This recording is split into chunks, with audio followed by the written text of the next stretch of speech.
it is Quinn here, and I wanted to give you all a few tips on how to play this easy arrangement of Somewhere Over the Rainbow. So the arrangement's pretty straightforward, I think, for the most part. If you're a bit familiar with reading tab and maybe some of your basic road map symbols and rhythms, it shouldn't be too bad of an arrangement. The tempo is fairly slow on this one, but I was thinking maybe today I would give you a few pointers on how you can maybe make this a bit more musical. So at the beginning, I just played it the most straightforward, most plain way that I could. But you have a lot of little things you could do to also spice up an arrangement like this. So I always kind of think when you're looking at a tab for something like this, especially if you're the soloist, you're the person playing the melody, occasionally you have a little bit of flexibility to embellish the melody a little bit. And this is a great tune to do that with. So let's kind of take a look at just the first part of this and just maybe come up with some ideas we could do to spice it up a little bit. So we've got...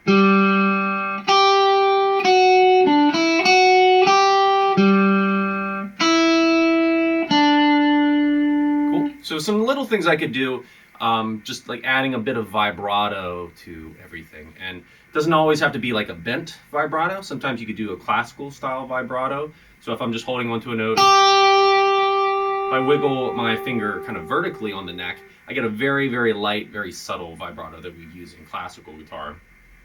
Also, for any note that you're holding out for a while in this piece, you could always do kind of a grace note slide up into it. So just that second note works really well for that. So if I go open G, just like, a little slide into it can provide, just a little extra spice to it. So.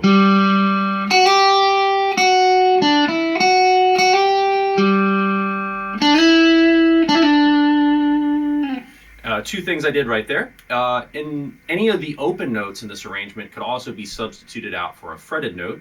The reason you might do that is because you can put a little bit more vibrato on a fretted note. You could slide up into it. You have a little bit more flexibility in how you play the note. You can be a bit more expressive with it. So especially with that open E right there, once I've played that, there's not really much else I can do with it unless I like come back and give it a little bend on like a whammy bar or something. But if I slide up to it, I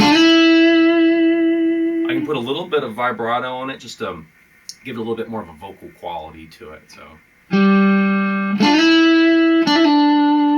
and you can also get away with something like that where I'm thinking of the note D right here, third fret on the B string. Instead of just playing the note, it's fine. I could do a quick hammer-on pull-off to the next note up in the scale. So just like a D to an E and then back to a D again. If you like studying a little bit of classical theory, that's what we'd call like a neighbor tone right there. So we're just basically going up past the chord tone and then coming right back down to where we started from. All right, another part we can spice up a little bit here.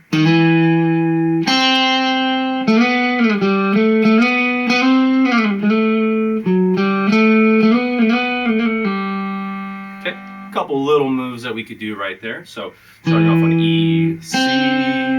I'm going to maybe slide up the B. That's a nice move right there. So again, anytime we've got a note we might want to add a little extra spice to, just slide up to it maybe instead.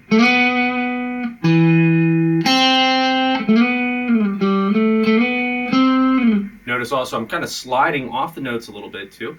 I always think of like Jimi Hendrix when I think of that. When he ended his phrases, he was really a big fan of just doing a little slide off of like any note that you want to kind of drag down. It actually also helps smooth out the transition between the notes. So if I'm going from like B, I could slide down right up until I get that open G. And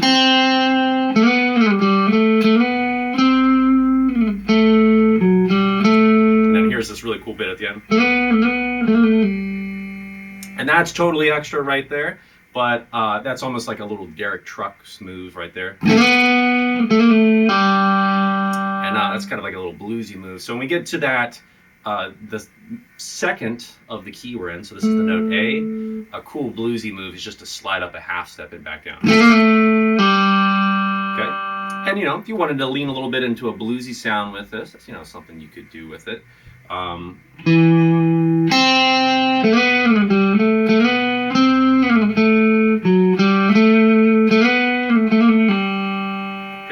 kind of like doing that, so that might be something I would throw in there a bit. Okay, this next part, this is one of my favorite bits of this arrangement.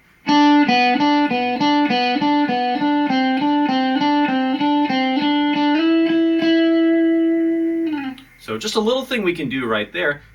You know, we can maybe, any note that we're going to hold out for a little bit, if we want to, you know, maybe keep it ringing a little bit more, give it a little bit more attack. Since the guitar, we can't really bow our notes and crescendo them, we can sort of re-articulate the note. So maybe it's a little bit more vibrato. And that's another note, personally, I prefer to fret it and slide it up, maybe instead of doing the open note right there. Nothing wrong with just hitting an E, letting it ring.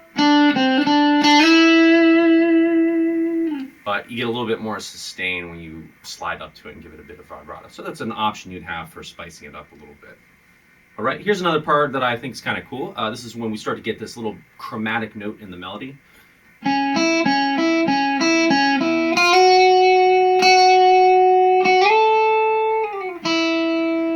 So that's another part where maybe we can slide out of a little bit, slide out of a note right there just a little bit. Just maybe make it so there's like a little tail at the end of the note before we come down and hit this open string.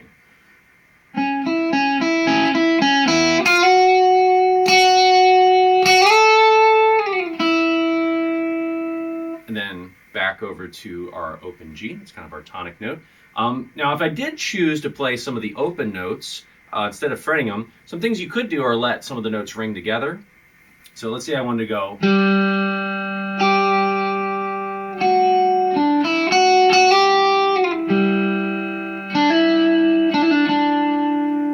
So notice right there, I'm kind of keeping that G ringing out below it. That's something you want to be sort of careful with in this piece, is maybe you want that, maybe you don't. You want to kind of listen to the chords behind it. But anytime I want to stop a note from ringing, especially like an open note, I might use a little bit of the other fingers on my right hand to stop them. So let's say I want to go open G. I'm going to jump up to the high G, the third fret on the high E string. And I'm going to use a little bit of the side of my hand to mute that lower string. If I wanted this other one,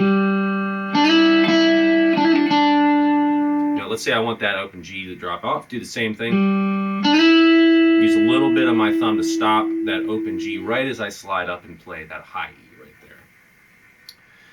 Just something you want to be careful of in general. It also works if you're going from like a higher string down to a lower one. So let's say I'm going to like a high E, and I want to drop down to an open G. Let's say I don't want those ringing together. Maybe I'll play that high E, and then as soon as I play that G, I'm going to let a little bit of my right hand finger touch it. That's a way that I can mute that out, so I just get a G, even though I'm just playing open notes, without letting them ring together. And I might want that just based on the chords that are going by, or just to kind of keep it nice and clean. So again, that's a nice thing that you get from fretting the notes, is you don't necessarily have to worry about quite as many open notes, but open notes do allow you to grab the notes a bit easier. You don't have to use your left hand constantly for them, and it does allow you to ring them together sometimes as well. All right, so hopefully that was helpful for you all. This has been my easy guitar arrangement of Somewhere Over the Rainbow. Hopefully this has been helpful for some of you starting out and wanting to do a little bit more of like the melodies to songs on the guitar. So let me know if there's any more of these that you would like to see. Could definitely use some ideas for a few more. And yeah, hopefully it's been helpful. Thanks for watching.